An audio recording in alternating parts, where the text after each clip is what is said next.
Hello class 11, কেমন আছো তোমরা? আশা করি ভীষণ ভীষণ ভালো আছো। আজকের সার্কুলার মোশনের লাস্ট টপিক আলোচনা করব।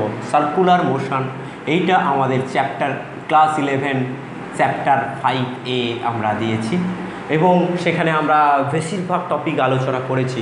আজকের যে টপিক দুটো আলোচনা করব, ছোট দুটো টপিক, সেই টপিকগুলো হলো বৃত্তাকার পথে সাইকেল আরোহী যখন বাঁক নেয় তখন সে একটু কাত হয়। কেন কাত হয়? তোমরা বেশিরভাগ যারা স্টুডেন্ট আছো, বাংলা মিডিয়ামে পড়ো বা ইংলিশ মিডিয়ামে পড়ো, এইচএস দিচ্ছ, প্রত্যেকেই প্রায় সাইকেল চালানো জানো, বা যারা একটু শহর কেন্দ্রিক নয়, মফস্বল বা গ্রামে যারা থাকো, প্রত্যেককেই কিন্তু সাইকেল চালানো তোমাদের এক্সপিরিয়েন্স আছে। তোমরা যখন বাঁক নাও তখন দেখো, বাঁক এই রকম যদি বাঁক থাকে তাহলে তুমি এই বাঁকের দিকে কিছুটা কাত হও, বাঁকটার ভেতরের দিকে কিছুটা এইরকম যদি বাঁক থাকে তাহলে তোমাকে এই রকম করে একটু কাত হতে হয়। যদি তুমি সাইকেলটাকে যেই বেগে নিয়ে আসছিলে, ধরো এরকম একটা স্ট্রেট পথে তুমি এসছিলে, তারপরে তুমি সাইকেলটাকে বাঁক নিতে চাইছো এইভাবে, তখন একটু এই দিকে কাত হতে হয়। কেমন? তোমরা এটা ভালো করে এক্সপিরিয়েন্স করেছো। সেটা কেন হতে হয়, কি দরকার যে আমি এখানে যে স্পিড নিয়ে আসছি সেই স্পিডে আমি যাব? তাহলে এটা একটা, এইখানটায় যে বাঁক নিচ্ছে এটা একটা সমবৃত্তীয় গতির মতো, একটা পার্ট অফ সমবৃত্তি, পুরো বৃত্ত সে যাচ্ছে না, তাহলে আমি বলবো কি একটা পার্ট অফ সমবৃত্তীয় গতি, অর্থাৎ সমবৃত্তীয় গতির একটা অংশ। তখন কি হয়, এই যে বৃত্তীয় গতি একে দিতে হচ্ছে, তার জন্য এখানে একটা অভিকেন্দ্র বল দিতে হয়। সেই যে অভিকেন্দ্র বল দিতে হচ্ছে, সেই অভিকেন্দ্র বল যে দিচ্ছে সেটা হলো কি, এই দিকে ছিটকে যাওয়ার জন্য এখানে ঘর্ষণ বল, অভিকেন্দ্র বল সরবরাহ করছে। কিন্তু ঘর্ষণ বল তো আর খুব বেশি হয় না। একটা সাইকেলে একটা ছাত্র বা ছাত্রী যাচ্ছে, সেক্ষেত্রে তার ওজন আর কত হবে? সেখানে ঘর্ষণ বলের মান খুব বেশি হয় না। তাহলে সাইকেলটা কিন্তু এখানে সরে যেতে পারে। তার বেশি গতিবেগে, তার থেকে বেশি গতিবেগে যদি সাইকেলটা নিয়ে এসে বাঁক নিতে চায়, তাহলে তাকে একটুখানি কাত হতে হয়। কেন কাত হতে হয় সেটা আমরা ভেক্টরের যে উপাংশ, সেই উপাংশের কনসেপ্ট থেকে আমরা বুঝতে পারবো। ধরা যাক এই রকম একটা পথে বাঁক নিচ্ছে, এখানে সাইকেল আরোহী, এখানে সাইকেলের আমরা একটা চাকা দেখাবো জাস্ট। হ্যাঁ, এই চাকাটা যদি এই পথের সঙ্গে একেবারে লম্ব থাকতো, তাহলে পথের দ্বারা যে লম্ব প্রতিক্রিয়া বল সেটা এইভাবে কাজ করত। তাহলে এখানে ঘোরানোর জন্য শুধুমাত্র mv²/r কাজ করতো, কিন্তু mv² আপনাতে কাজ করে না। mv²/r দিলে তবেই m⍵²r, mv²/r অপকেন্দ্র বলে সৃষ্টি হয়। মনে রাখবে যে অপকেন্দ্র বল কিন্তু আপনাতে সৃষ্টি হয় না, এটাতে ঘোরার জন্য সৃষ্টি হয়। আর সেই ঘোরার জন্য দায়ী হচ্ছে কি, অভিকেন্দ্র বল। তাহলে এই অভিকেন্দ্র বলটা কে দেবে? অভিকেন্দ্র বলটা তো এখানে ঘর্ষণ বল দিতে পারবে না, তাহলে কে দেবে? দিতে গেলে আমাকে কি করতে হবে না, সাইকেলটাকে একটু কাত করাতে হবে। এই রকমভাবে থাকলে এই রকম হচ্ছে। এবারে আমি ওই সাইকেলটাকে যদি এই রকম করে কাত করি, দেখো এই দিকে হচ্ছে বাঁক, তাহলে বৃত্তের যে কেন্দ্র এই দিকে রয়েছে, সেক্ষেত্রে আমরা এই দিকে আমরা লম্ব প্রতিক্রিয়া বল পাবো। ঠিক আছে, লম্ব প্রতিক্রিয়া বল পাবো। এইখানে এই উলম্ব সঙ্গে যদি এ থিটা কোণ করে, তাহলে এর একটা উপাংশ হবে n sin থিটা, এদিকে হবে উলম্বের সঙ্গে করে কোণ করেছে। তাহলে তোমরা ভেক্টর উপাংশ বিভাজন জানো, সেখানে ভেক্টর বিভাজনে আমরা দুটো সমকৌণিক উপাংশ পাবো। এইটা যদি থিটা হয়, এই দিকে হবে n cos থিটা, আর লম্ব দিকে হবে n sin থিটা। তাহলে তুমি বুঝতে পারছো যে এখন যেই ভূমির সঙ্গে কাত হওয়ার ফলে ভূমি যে লম্ব প্রতিক্রিয়া দিচ্ছে, সেই লম্ব প্রতিক্রিয়ার একটা অংশ এখানে অভিকেন্দ্র বল সরবরাহ করছে। তাহলে অভিকেন্দ্র বল এইখানে অভিকেন্দ্র বল ছিল নেই, এখানে অভিকেন্দ্র বল ছিল 0, আর এখানে অভিকেন্দ্র বল হলো n sin থিটা। এবারে এ কত বেগে কত সমদ্রুতিতে বাঁক নিচ্ছে? ধরা যাক সাইকেল প্লাস আরোহীর হয় দীর্ঘইও হয়। আরোহীর ভর, মোট ভর সমান এম, আর দ্রুতি সাইকেল প্লাস আরোহীর দ্রুতি সমান ভি। এবারে এই যে বাঁকটা, বাঁকের বক্রতা ব্যাসার্ধ, বাঁকের বক্রতা ব্যাসার্ধ সমান আর। তাহলে প্রয়োজনীয় অভিকেন্দ্র বল কত হবে? এই তিনটে আমি এম ভর এবং আমার ভর, দুজনের ভর সাইকেল প্লাস আমার ভর এম, আমি আর ব্যাসার্ধের বৃত্তপথে বাঁকতে চাই, ভি বেগে বাঁকতে চাই। তাহলে কি করতে হবে না, আমার একটা অভিকেন্দ্র বল লাগবে। কোনো কিছুকে বাঁকাতে গেলে একটা অভিকেন্দ্র বল লাগে। সেই অভিকেন্দ্র বলটার মান কত না M V square by R. সেই অভিকেন্দ্র বলটাই হলো এখানে N sine theta. N sine থিটাই এই বলটা দিচ্ছে। আর এইদিকে এন কস থিটা কোন দিকে আছে না সাইকেলের ওজনের বিরুদ্ধে কাজ করছে। এইদিকে সাইকেল প্লাস আরোহীর ওজন এমজি। তাহলে আমি সাম্যাবস্থায় আমি কি লিখতে পারবো যে এইটা এটাকে ব্যালেন্স করবে, আর এন সাইন থিটাটা হচ্ছে এম ভি স্কোয়ার বাই আর। তাহলে এখানে অভিকেন্দ্র বল আছে বলে এবারে অপকেন্দ্র বল আমি দিতে পারি এম ভি স্কোয়ার বাই আর। কিন্তু এটা অবশ্যই তোমরা অভিকেন্দ্র বল হিসাবে লিখবে। এটা তুমি কখনো কনফিউজড হবে না যে এইটা অপকেন্দ্র বল লিখে ফেলবে না, মানটা সমান হতে পারে কিন্তু এটা অভিকেন্দ্র বল। এই কনসেপ্ট ভুল থেকে গেলে তোমার কিন্তু সেখানে ছোটোখাটো যে এমসিকিউ সেখানে কিন্তু ভুল হয়ে যেতে পারে। এই কারণে এখানে লিখবো N sine theta equals to M V square by R. N cos theta equals to কী হবে, N cos theta equals to কী হবে এমজি। এই দুটোকে ভাগ করে দাও, এটা 1 নম্বর সমীকরণ লেখো, এটা 2 নম্বর সমীকরণ লেখো। হ্যাঁ, লেখার পরে এটাকে 1কে 2 দিয়ে ভাগ করো। 1কে 2 দিয়ে ভাগ করলে কী পাবে n sine theta by n cos theta সমান হবে m V square by r ভাজিতক এমজি, মানে নিচে এমজি গুণ হবে, এম এম কেটে যাবে, এখানে এন এন কেটে যাবে। তাহলে এখানে ট্যান থিটা হবে sine theta by cos theta, আর এটা হবে V square by R G. এবারে তুমি বলবে যে ওই ভি বেগে ও বাঁক নেওয়ার জন্য ও অনুভূমিকের সঙ্গে কত কোণ করবে না theta equals to tan inverse V square by R G কোণ করবে। এবার তোমাকে প্রশ্ন করবে যে এই ভি এর মান ম্যাক্সিমাম কত হতে পারে। দেখো v square equals to r G tan theta, v square equals to r G tan theta. তাহলে ভি ইকুয়ালস টু কী হবে রুট ওভার আর জি ট্যান থিটা। হ্যাঁ, রুট ওভার আর জি ট্যান থিটা হবে। এবারে তুমি এই সাইকেলটাকে যদি একটা বিন্দু ধরো, আমরা যে আলোচনা করছি, আমরা যত দিন পর্যন্ত না রোটেশনালে যাচ্ছি অর্থাৎ দৃঢ় বস্তুর ঘূর্ণনে যাচ্ছি ততদিন পর্যন্ত আমরা এই যে বস্তুর যে গতির কথা আলোচনা করছি, প্রত্যেকটা বস্তুর গতি আমরা এই বস্তুগুলোকে বস্তু বিন্দু ধরছি, পয়েন্ট মাস ধরছি। অর্থাৎ তার বিস্তৃতি নেই, সে গড়ায় না, সে যা যায় সে সরল বা বক্রপথে যায়, হয় সরল লেখায় যায় নয়তো বক্রপথে যায়। এই হলো গিয়ে ব্যাপার। তাহলে আমি এই সাইকেল প্লাস যে আরোহী তাকে যদি আমি একটা বিন্দু হিসাবে ধরি তাহলে কি হবে, একটা বিন্দু এরকম করে যাচ্ছে, একটা বিন্দু এদিকে এইরকম করে যাচ্ছে, তাহলে তার জন্য আমি অপকেন্দ্র বল দিয়েছি, ভালো কথা। কিন্তু তার অভিকেন্দ্র বল আমি দিয়েছি, ভালো কথা, এম ভি স্কোয়ার বাই আর। অপকেন্দ্র বল সৃষ্টি হচ্ছে এম ভি স্কোয়ার বাই আর।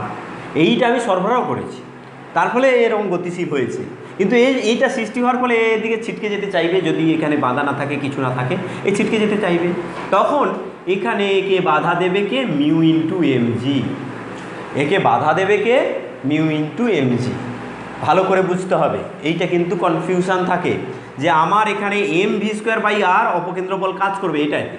এবার আমি যদি সাইকেলকে একটা বিন্দু ধরি, তাকে যদি আমি এইভাবে বৃত্তপথে নিয়ে যেতে চাই, সেক্ষেত্রে এম ভি স্কোয়ার বাই আর অপকেন্দ্র বল কাজ করার কারণে সাইকেলের এই দিক থেকে বাধা দেবে কে মিউ এমজি। ভালো করে বুঝতে হবে, এটার সঙ্গে মিউ এমজি বুঝিয়ে ফেললে হবে না। হ্যাঁ, এইটা এই দিকে ছিটকে যাওয়া থেকে বাধা দেবে। তাহলে এখানে ভি ম্যাক্স কত হবে না মিউ এস ইন্টু এমজি। এই ঘর্ষণ বলের সর্বাধিক মান কত হয় না সর্বাধিক মান হয় মিউ এস ইন্টু এমজি। আর এর সর্বাধিক মান কখন হয় না এম আর আর ফিক্সড, ওই রাস্তার জন্য আর ফিক্সড, আর ওই সাইকেল প্লাস আরোহীর জন্য এম ফিক্সড। তাহলে ভি যখন ভি ম্যাক্স হয় তখন এটার সঙ্গে এটা সমান হয়। V max square by r সমান হচ্ছে mu s m g. V max square by r equals to mu s m g. তাহলে এখান থেকে কি হবে না, ভি ম্যাক্স ইকুয়ালস টু হবে root over mu s m g, mu s m g. এবার এটাকে আমি যদি এখানে পুট করি তাহলে কি হবে, এখানে পুট করব, এটাকে আমি এটা না লিখে এখানে আর একটু এই দিকটা জায়গা লাগবে, ছোট বোর্ড, তোমরা একটু অ্যাডজাস্ট করে নেবে। আশা করি তোমরা অ্যাডজাস্ট করছো, নিশ্চয়ই তোমরা এই ফিজিক্স টাইমের প্রতি আগ্রহী এবং ভালোভাবে ক্লাস করছো বলে আমি আশা করছি। এইখানে তাহলে ভি ম্যাক্স স্কোয়ার সমান কী হবে, আর জি তো আর চেঞ্জ হয় না, ট্যান থিটা ম্যাক্স। অর্থাৎ আমার যখন সর্বাধিক গতি আছে তখন আমাকে সবচেয়ে বেশি কাত হতে হবে। বেশি গতিতে যদি নিয়ে যেতে চাই, এই ভি ম্যাক্সের ভ্যালু হচ্ছে মিউ এস কী করলাম, ভি ম্যাক্স, এখানে মিউ এম জি, এম কেটে গেল, এখানে আর হবে মিউ এস আর জি। দেখলে ভুল থেকে গেছে। তাহলে এখানে কি হয়, তোমরা যদি সামনে বসে পড়তে তাহলে এই ভুলটা ধরিয়ে দিতে পারতে। এটাই হলো অনলাইনের অসুবিধা। তাহলে এখানে কি হবে না, এম ভি ম্যাক্সের জায়গায় আমি কি লিখবো, ভি ম্যাক্সের স্কোয়ার সমান মিউ এস আর জি, আর এটা হবে আর জি ট্যান থিটা ম্যাক্স। তাহলে আর জি কেটে গেল, tan theta max equals two তাহলে কত, মিউ এস। আর তোমরা জানবে যে সাধারণ রাস্তা এবং চাকার ক্ষেত্রে যে ঘর্ষণ বলের মান, সেই মানটা 0.2 থেকে 0.3-র মধ্যে হয়। হ্যাঁ, কিন্তু প্র্যাকটিক্যালি আমি বলতে পারি যে সবসময় 1-এর মধ্যে হয়। 1-এর থেকে বেশি কখন হয় না, যখন স্পেশালি একটা বায়ুশূন্য কাঁচের একটা জারে, সেখানে দুটো স্পেশাল ধাতুর মধ্যে ঘর্ষণ গুণাঙ্কের মান 10 পর্যন্ত করা হয়। এর বিভিন্ন বিজ্ঞানী এগুলো পরীক্ষা করেছিলেন, কিন্তু সেটা প্র্যাকটিক্যাল কেস নয়, সেটা একটা কৃত্রিমভাবে ওটাকে তৈরি করা হয়েছে। কিন্তু প্র্যাকটিক্যালি যেটা হয়, এমনি আমরা গাড়ি নিয়ে চালাই, সেখানে আমরা গাড়ির যে টায়ার এবং রাস্তার মধ্যে যে ঘর্ষণ আমরা দেখি, সেখানে কত আর হয়, পিচ রাস্তা সাধারণত আমরা ব্যবহার করি আর টায়ার আমরা ব্যবহার করি। সেই টায়ার এবং পিচ রাস্তার মধ্যে যে ঘর্ষণ গুণাঙ্কের মান, সেটা 0.2 বা 0.3, এইরকম 0.3 এই সমস্ত হয়। তাও আমরা মানে তর্কের খাতিরে আমরা ধরে নিতে পারি যে মিউ এসের ম্যাক্সিমাম ভ্যালু 1 হতে পারে। তাহলে এইটা আমরা এখানে কি লিখব, যে মিউ এসের ম্যাক্সিমাম ভ্যালু, হ্যাঁ, মিউ এসের ম্যাক্সিমাম ভ্যালু যদি 1 হয়, তখন আমরা ট্যান থিটা ম্যাক্স কী লিখব না, ট্যান 45 ডিগ্রি। অর্থাৎ সেখান থেকে আমরা পাবো থিটা ম্যাক্স সমান 45 ডিগ্রি। দেখো 45 ডিগ্রির থেকে বেশি কাজ হতে পারবে না, বেশি কাজ হলে কিন্তু অসুবিধা হয়ে যাবে। হ্যাঁ, কারণ যত বেশি কাজ হবে তখন এই কম্পোনেন্টটা বেড়ে যাবে আর এই কম্পোনেন্টের মান কমে যাবে। এই কম্পোনেন্টের মান কমে যাওয়া মানে কি, এই কম্পোনেন্টের ভ্যালু কমে যাওয়া মানে সেই এমজিকে সামাল দিতে পারবে না।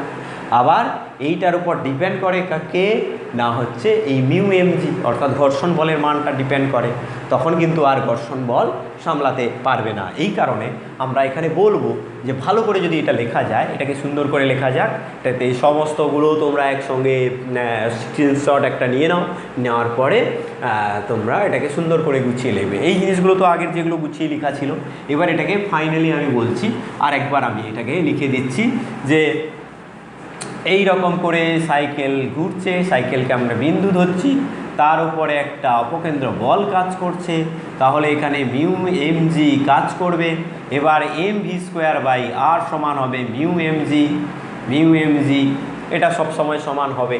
হ্যাঁ, কারণ আমরা জানি যে এটা সমান নয়, এটা গ্রেটার দেন হবে, হ্যাঁ, less than equals to mu MG হবে। এবারে ভি ম্যাক্স যখন হবে, ভি ম্যাক্সিমাম যখন হবে, ম্যাক্সিমাম স্কোয়ার বাই আর, তখন আমরা এটাকে লিখব মিউ এস ইন্টু এমজি। অর্থাৎ ম্যাক্সিমাম গতির জন্য, ম্যাক্সিমাম গতিতে যখন চলছে, তার থেকেও জোরে যেতে পারে, সেটা তার চয়েস।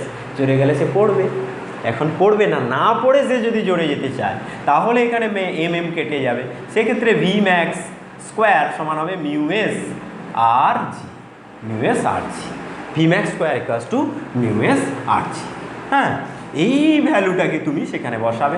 সেখানে তুমি পেয়েছো কি না, যখন এইরকমভাবে কাত হয়েছে সেখানে তুমি এন সাইন থিটা এদিকে পাচ্ছ, আর এদিকে পাচ্ছ এন কস থিটা।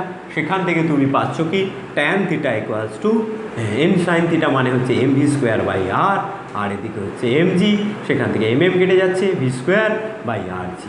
এবার tan max, tan theta max সমান তুমি কী লিখবে, ভি ম্যাক্স, কারণ এখানে এইগুলো চেঞ্জ হয় না, ভি ম্যাক্স বাই আর জি।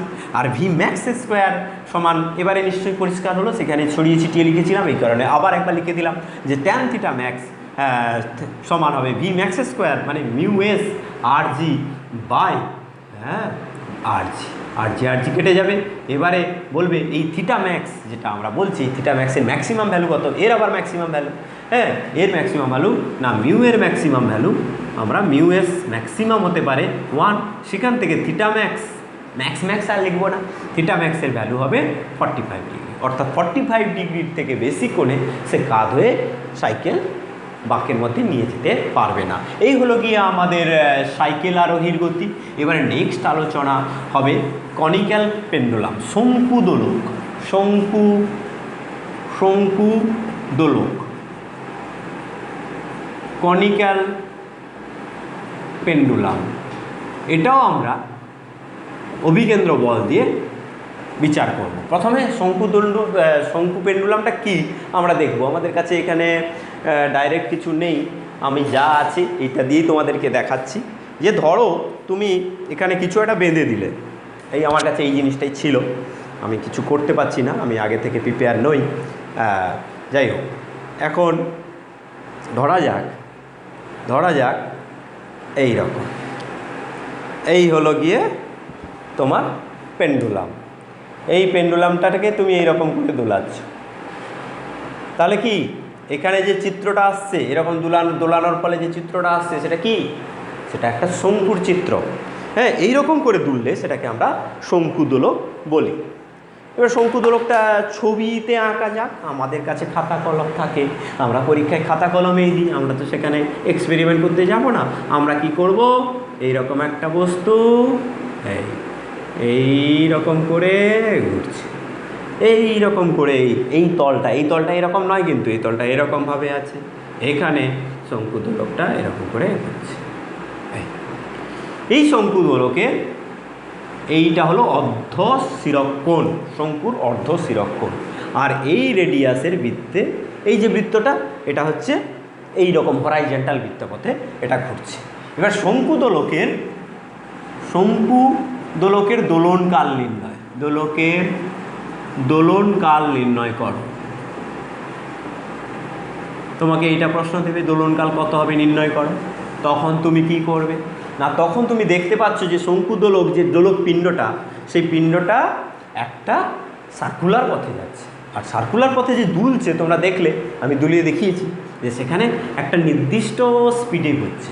ধরা যাক সে ভি দ্রুতিতে এই সার্কেলে ঘুরছে বা এদিকে ঘুরছে, যেদিকেই ঘুরুক না কেন, তাহলে সেখানে এই রকম ব্যাপারটা ঘুরছে, এটা হচ্ছে আর এখানে ভি দ্রুতিতে ঘুরছে।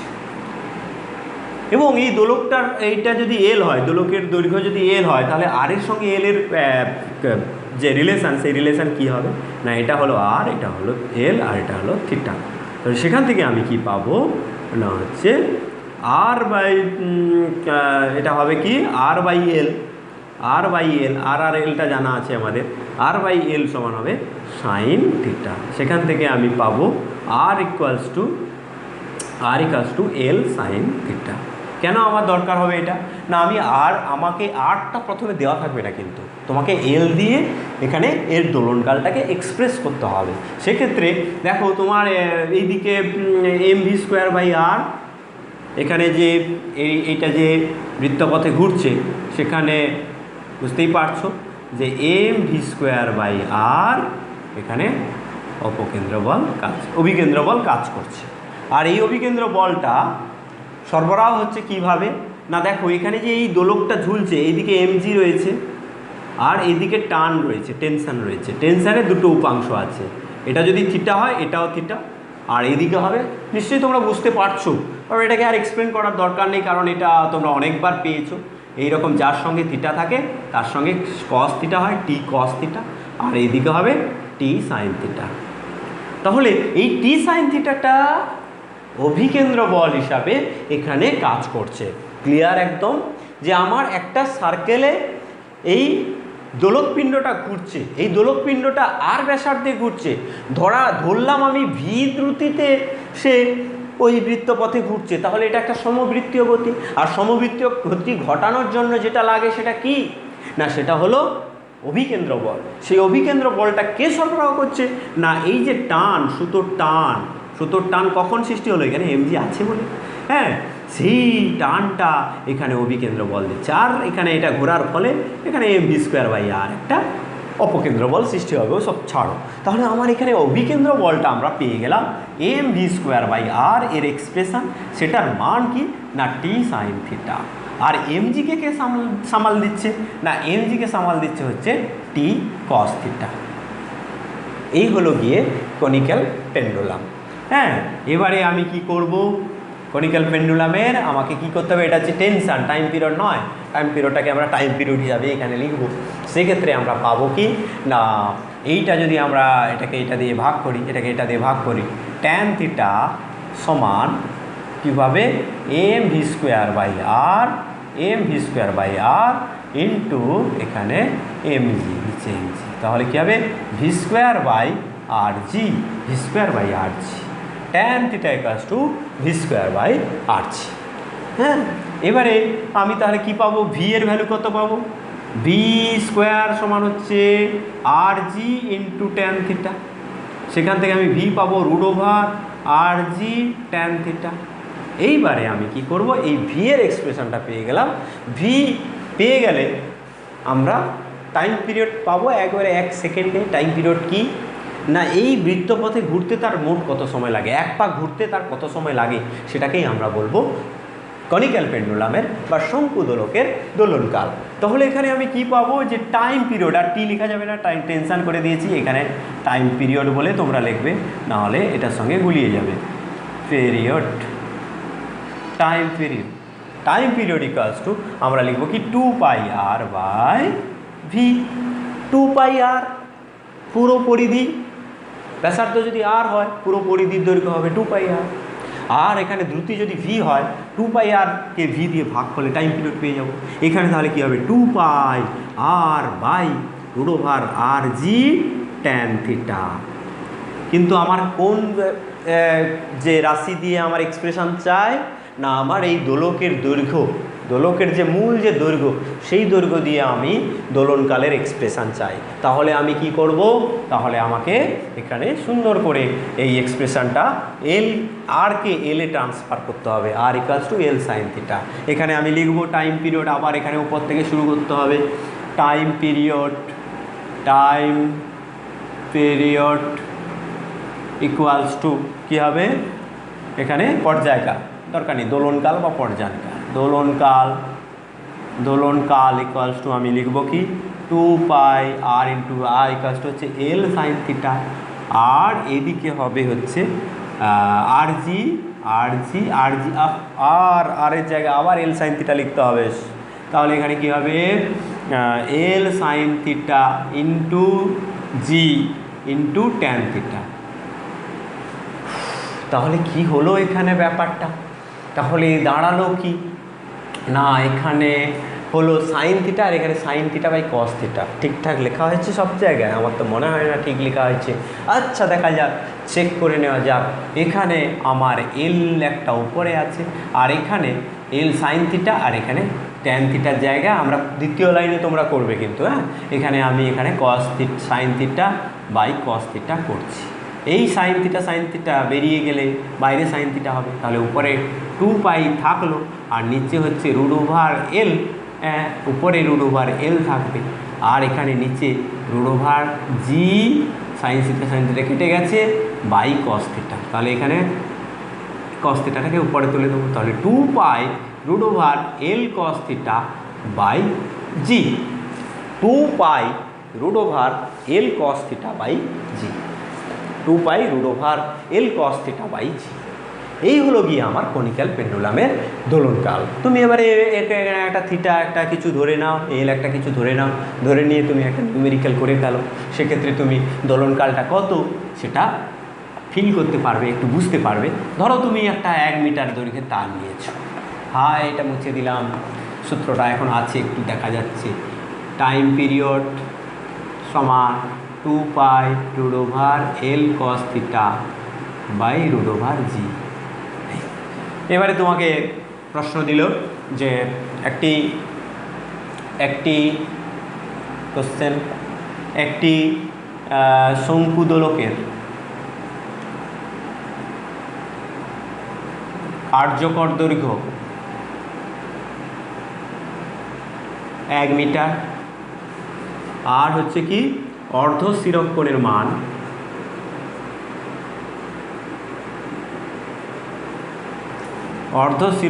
মান ওটাকে 60 ডিগ্রি করে দেওয়া যাক। 60 ডিগ্রি, হ্যাঁ, অর্ধ স্থিরক কোণের মান 60 ডিগ্রি, আর এটাকে 2 মিটার করে দাও। আর জি এর মান জানো 10, জি এর মান 10। হ্যাঁ, অর্ধ স্থিরক কোণের মান হচ্ছে 60 ডিগ্রি, জি এর মান দরকার নেই। এবারে বলবে যে ওর দোলনকাল কত, তাহলে প্রথমে তুমি এই ফর্মুলা তোমার মনে না থাকতে পারে, তুমি কি করবে, এরকম করে শঙ্কু আঁকলে, এখানে এটা 2 মিটার আর এটা 60 ডিগ্রি। দেখো কত সহজে পাওয়া যায়, সব সময় ফর্মুলার দিকে ছুটবে না। এটা আমি বলবো স্যার হিসাবে যে এখানে ফর্মুলার পিছনে ছোটার দরকার নেই। সবসময় যে আমার ফর্মুলা মুখস্থ থাকবে তার কোনো মানে নেই, পরে আমরা এই ফর্মুলায় বসিয়ে মিলিয়ে নেবো। কিন্তু দেখো এখানে 60 ডিগ্রি এটা যদি হয়, এটা তাহলে কি, এটা হচ্ছে কি না লম্ব, আর এটা ভূমি, আর এটা অতিভুজ। তাহলে এটা কত হবে, যেটা হবে বলো যে 2 sin 60 ডিগ্রি, এইটা যদি আর হয়, আর সমান হবে 2 sin 60 ডিগ্রি, তাহলে 2 × √3/2, তাহলে এখানে হবে √3 মিটার, √3 মিটার। এবারে এখানে সে যে গতিবেগে ঘুরছে, ধরো সেটা ভি গতিবেগে ঘুরছে, তাহলে দোলনকালটা আমরা কি করে পাবো না, দোলনকালটা পেতে গেলে আমাকে আবার এটা এরকম টি দিয়ে করতে হবে। এটা যদি 60 ডিগ্রি হয় তাহলে এদিকে হবে টি cos 60 ডিগ্রি, আর এদিকে হবে টি sin 60 ডিগ্রি।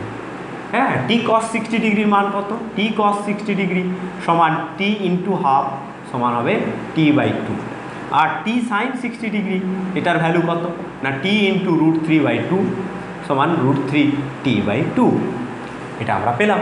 এবারে আমরা টি sin 60 ডিগ্রিকে আমরা লিখবো কি mv²/r, mv²/r সমান আমরা তাহলে কোনটা করব, টি sin 60 ডিগ্রি করবো, অর্থাৎ √3t/2। এখানে কিন্তু টেনশনটা আমার জানার দরকার নেই, কত টেনশন কেটে যাবে একটু পরে, কোনো অসুবিধা হবে না। তাহলে এখানে কি করব, আর এর ভ্যালুটা বসিয়ে দেবো, mv²/√3 সমান √3t/2। এটা পেলাম, এটা 1 নম্বর সমীকরণ বলে লিখে রাখবো। ধরো আমি এটা কিন্তু ফর্মুলা লাগাতে হবে না বলে আমাদের এত বড় হচ্ছে, আমরা ফর্মুলা সবসময় মনে রাখতে পারবো না, কিন্তু এই বিষয়গুলো আমাদের হ্যাবিচুয়েট হয়ে যাবে, কি কোথায় আমরা কিভাবে একটা বলের উপাংশ ভাঙবো বা কী করবো, সেটা আমাদের হ্যাবিচুয়েট হয়ে যাবে। আস্তে আস্তে আমরা কিন্তু ওটা ধরতে পারবো। এবারে এখানে কি করব, t/2টা কি না এদিকে রয়েছে আর এদিকে রয়েছে mg, এমটাকে ফটাতে হবে, এই জন্য আমরা এখানে টি এর জায়গা আমরা এটা লিখবো t = হবে 2mg। এটা হলো 2 নম্বর সম্পর্ক। আবারও বোর্ডের সমস্যা, বোর্ডের একটু এটা মোছা যাবে না, তাহলে এরপরে আমি এই স্টেপটা করছি। এখানে আমি কি করব না টি এর জায়গায় 2mg বসিয়ে দেবো, 1 নম্বর সমীকরণে 2 নম্বরের মান বসিয়ে দেবো। তাহলে এখানে কি হবে mv²/√3 সমান mv²/√3, আচ্ছা আর এর ভ্যালুটা আমি পেয়ে গেছি না, হ্যাঁ, তাহলে mv²/√3 সমান এটা হবে √3, আর এর ভ্যালু না বসালেও হতো, পরে বসালে হতো, √3/2 × টি এর ভ্যালু কত না 2mg, 2 কেটে যাবে, কেটে যাবে, আর এখানে √3 গুণ হয়ে 3 হয়ে যাবে, v² হবে 3 × g। তাহলে ভি এর ভ্যালু কত হবে না, ভি এর ভ্যালু হবে, ঠিকঠাক লিখেছি, মনে হচ্ছে ঠিকঠাক লিখেছি, ভি = √30। এবারে একে কি করতে হবে, টাইম পিরিয়ড বার করতে হবে, 2π আর 2πr-কে ভি দিয়ে ভাগ করতে হবে। এবার তাহলে time period equals to 2π into R. আর কত পাবো? আর এখানে কত পেয়েছি? √3 বাই ভি √30। তাহলে কী হবে? √3 এদিকে নামিয়ে দিলে √3 কেটে যাবে, √3 এখানে √3 ইন্টু √10, তাহলে 2π বাই √10 হবে অ্যান্সার। এটাকে তুমি ক্যালকুলেটারে হিসাব করবে। আমার উদ্দেশ্য কি, যে এই ফর্মুলা, এই যে আমি এমনি করলাম পুরোটাকেই আমি ডিনামিক্স ধরে করলাম, সেটাকেই আমি এবার ফর্মুলার সঙ্গে মেলাবো। ফর্মুলার সঙ্গে এবার মেলালে কি হবে? এখানে T1 যেটা বলছি টাইম পিরিয়ড, সেই টাইম পিরিয়ড কী হবে? টাইম পিরিয়ড ইকুয়ালস টু, আমি কী লিখবো? 2π এর জায়গায় 2π লিখবো, এল এর জায়গায় আমরা 2 মিটার লিখবো, আর cos থিটার জায়গায় cos 60 ডিগ্রি লিখবো, আর জি এর জায়গায় 10 লিখবো। লিখলে দেখো কি হয় না, এখানে cos 60 ডিগ্রি মানে হাফ আর 2 কেটে যাবে, তার মানে ওটা হবে 1, √1 হবে 1, তাহলে 2π বাই √10। এবারে দেখো ফর্মুলার সঙ্গে মিলল, 2π বাই √10 আমরা এইভাবে করে পেয়েছি, আর এখানে ফর্মুলা থেকে পেয়েছি। কিন্তু সব ফর্মুলা মনে থাকে না, এটা আমি বলে রাখলাম। তোমাদের আমি রিকোয়েস্ট করব, তোমরা কিন্তু সব ফর্মুলা মুখস্থ করতে চেও না। যেগুলো একটা চ্যাপ্টারের কিছু মেন ফর্মুলা থাকে, সেগুলো আমার ভিডিওর মাধ্যমে তুমি পেয়ে যাবে। কোন ফর্মুলাটা ইম্পর্টেন্ট, ওটা মনে রাখতে হয়, সব কিছু আমি বলে দেবো। টিচারদের কাজ এটাই, তোমাকে গাইড করা, তোমাকে সবটাই যে পড়িয়ে তৈরি করে দেবে সেটা নয়, তোমাদেরকেই পড়তে হবে। যা করতে হবে তোমাকেই, শুধু আমি বলে দেবো যে কোনভাবে এগোলে তোমার পড়াটা খুব সহজভাবে হবে, সেটাই আমার কাজ। এই কারণে আমি বলছি, এখানে আমি যেভাবে দেখালাম তোমরা এইভাবেই এই প্রবলেমগুলোকে করার চেষ্টা করবে, তাহলে তোমাদের থিওরিগুলোও দেখবে আয়ত্তে চলে আসবে। যে কোনো সময় এই থিওরিটাকে তুমি ডিরাইভ করে নিতে পারবে। হ্যাঁ, এই হলো গিয়ে আজকের আলোচনা। অর্থাৎ একটা সাইকেলের বাঁক নেওয়া, সে কত ম্যাক্সিমাম স্পিডে বাঁক নিতে পারবে সেটাও আমরা বের করতে পারবো। হ্যাঁ, সে কত কোণে হেলে বাঁক নিতে পারে, ম্যাক্সিমাম কত কোণে হেলতে পারে সেটাও আমরা বের করতে পারবো। কেন হেলে যায় এটাই কোশ্চেন থাকে, যে বাঁক নেওয়ার সময় হেলে কেন? যে বাঁক নেওয়ার সময় হেলে গেলে সেখানে লম্বপ্রতিক রাস্তা দ্বারা গাড়ির উপর বা সাইকেলের উপর যে লম্ব প্রতিক্রিয়া সেটা একটু কোণে কাজ করে, তার ফলে লম্ব প্রতিক্রিয়া আমরা দুটো উপাংশ পাই।